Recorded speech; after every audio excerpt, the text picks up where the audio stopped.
World-class faculty, cutting-edge labs and immersive learning. A vibrant campus life beyond the classroom. SGT University, nurturing future leaders.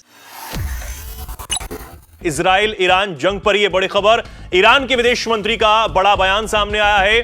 Trump चाहे तो यह जंग रुक सकती है, यह उन्होंने कहा है। एक फोन कॉल से ही ट्रंप जंग को रुकवा सकते हैं। यह बड़ा दावा और बड़ा बयान ईरान से सामने आया। ईरान के विदेश मंत्री ने यह बड़ा दावा किया है कि ट्रंप चाहे तो एक फोन कॉल से ही इस जंग को खत्म करा सकते हैं। अश्विनी जी क्या कहेंगे? ईरान तो अब यह भी कह रहा है कि ट्रंप ही खत्म करा सकते हैं और दूसरी तरफ ईरान को वो चेतावनी भी दे रहे हैं, तेहरान को धमका भी रहे हैं। तो क्या लगता है अब इस पर रुकवा पाएंगे या चाहते भी हैं ट्रंप रुकवाना? हाँ, बात बोली। देखो, सच्चाई यह है कि किसी तरीके से वो एड्रेस करना चाहते हैं ट्रंप को।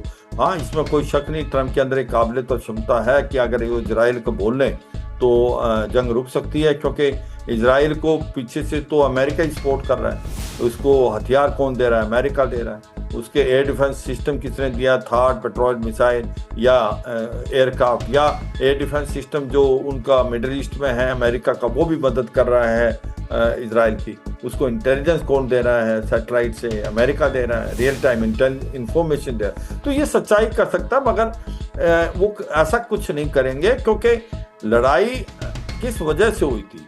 लड़ाई का मादा था कि किसी तरीके से ईरान की न्यूक्लियर फैसिलिटीज़ को बर्बाद करना, न्यूक्लियर हथियारों को जो एनरिच कर रहे थे यूरेनियम, उसको ख़त्म करना, कि आने वाले समय में जो ईरान है वो न्यूक्लियर हथियार ना बना पाए। और क्योंकि ईरान झूठ बोलता जा रहा था, ईरान ने जो एनरिच 60% से कर लिया था यूरेनियम, और 1-2 महीने में ही वो कुछ न्यूक्लियर हथियार बना सकता था। ये तो IAEA ने भी बोला है। ये 20 साल के बाद ऐसी बात बोली है कि जो डीन्यूक्लियराइजेशन की प्रतिक्रिया होती है, जो कि आपको कुछ प्रिंसिपल फॉलो करते हैं, वो ईरान नहीं करा, जबकि NPT का मेंबर है। तो ये सच्चाई थी कि ईरान न्यूक्लियर हथियार बनाने के बहुत करीब है।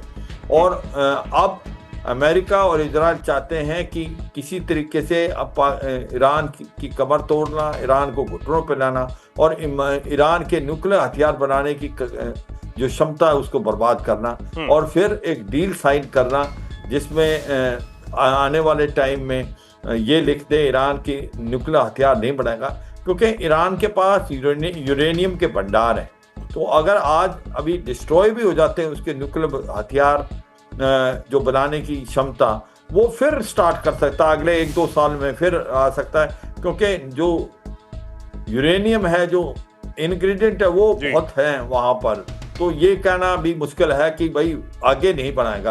तो कहीं ना कहीं वो अंडरटेकिंग लेना चाहते हैं, और इससे पहले वो ईरान पे खूब प्रेशर डालना चाहते हैं, ईरान का मनोबल तोड़ना चाहते हैं लोगों को। लेकिन सर, ईरान के इस प्रेशर के बीच भी खबर यह भी आती है कि ईरान अपनी संसद से जो NPT ट्रीटी है उसे भी खत्म करने की बात जो है वो कह रहा है, उसके लिए कोशिश भी करता हुआ नजर आ रहा है। ये ईरान ने खुद कहा है। तो अगर वो ट्रीटी खत्म करता है तो सीधे तौर पर वो कहें कि खुलकर वो सामने आ सकता है परमाणु को लेकर। और एक सवाल ये भी कि सर, जिस तरीके से चीन हो या फिर तमाम मुस्लिम देश हैं, वो तो अभी ईरान के समर्थन में खड़े हुए नजर आ रहे हैं इजराइल के खिलाफ।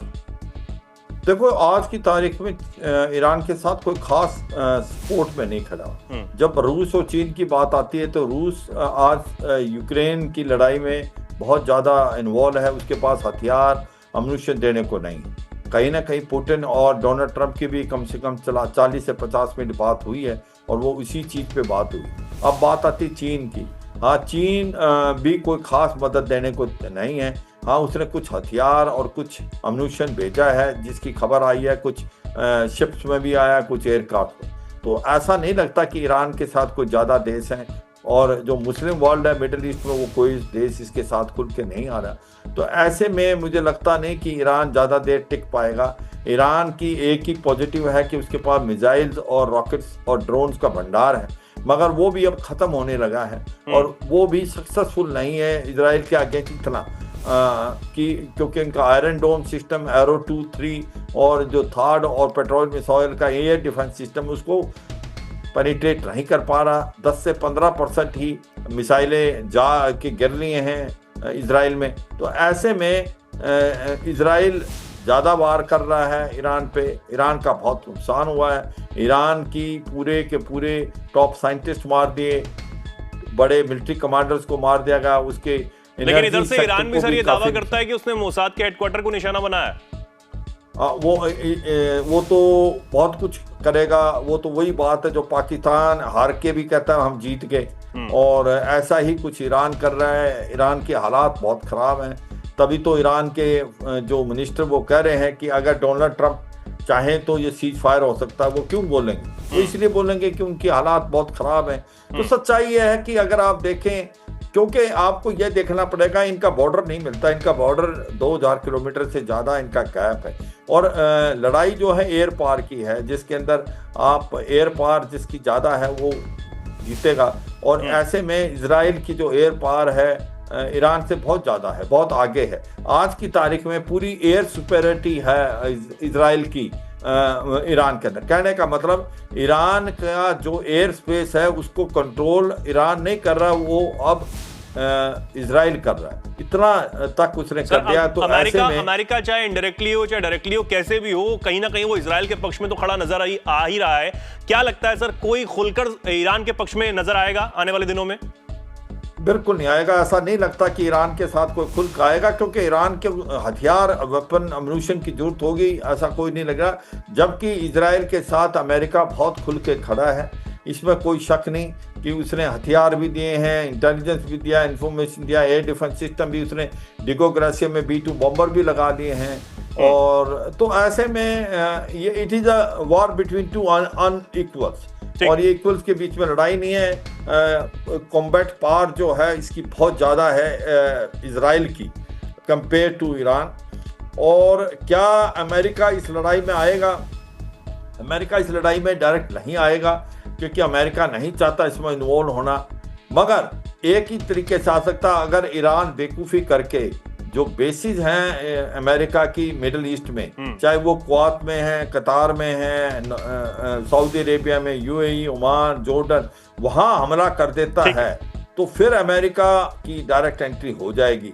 मगर ऐसा मुझे लगता नहीं ईरान करेगा। तो ऐसे में मुझे लगता है कि अमेरिका डायरेक्ट इन्वॉल्व नहीं होगा। जैसे अभी मदद कर रहा है इजराइल की, पीछे से मदद करता रहेगा, और ईरान के साथ कोई खास ऐसा ठीक है। देखने वाली बात होगी कि आखिर कौन ईरान के पक्ष में आखिर कोई खड़ा खुलकर सामने नजर आता है या नहीं।